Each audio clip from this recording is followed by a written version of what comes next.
Magandang araw po mga boxing fans natin dyan. Kumusta po? Boxing update po tayo. Cuadro Alas Jonvel Casimero nag-umpisa na sa kanyang light training mga idol.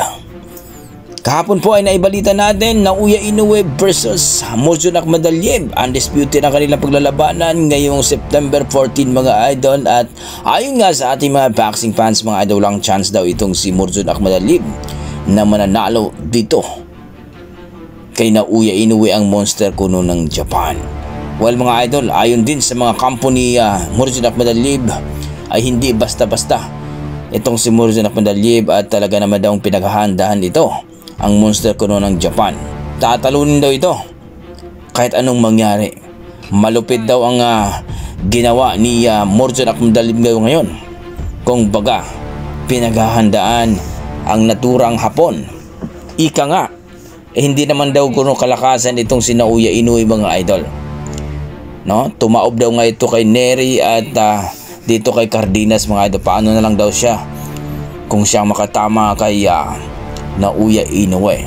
Well mga idol, magandang laban din ito sapagkat itong si Murzon Akhmadaliev ay interim champion po ito sa WBA. At least ay champion ang nakalaban ni Naoya Inoue.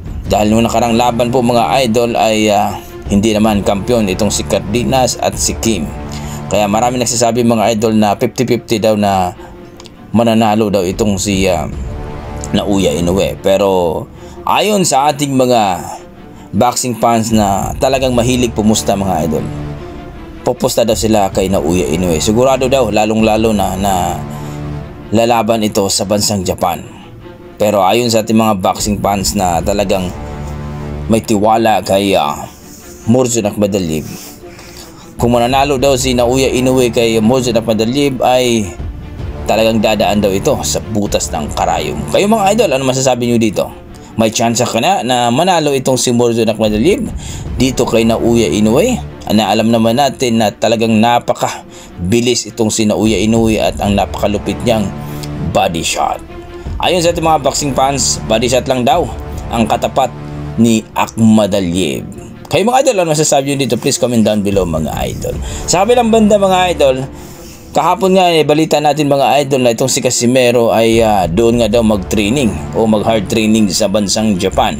Dahil ayon sa ating mga pinagkakatiwalang source mga idol, takot daw ang kanyang promoter na maulit muli ang pagiging overweight ni Casimero. Lalong-lalo na kung lalaban itong si Casimero dito sa 122 o super bantamweight division mga idol, na kung saan ay na-overweight nga ito nung nakarang laban niya sa Oktobre, no?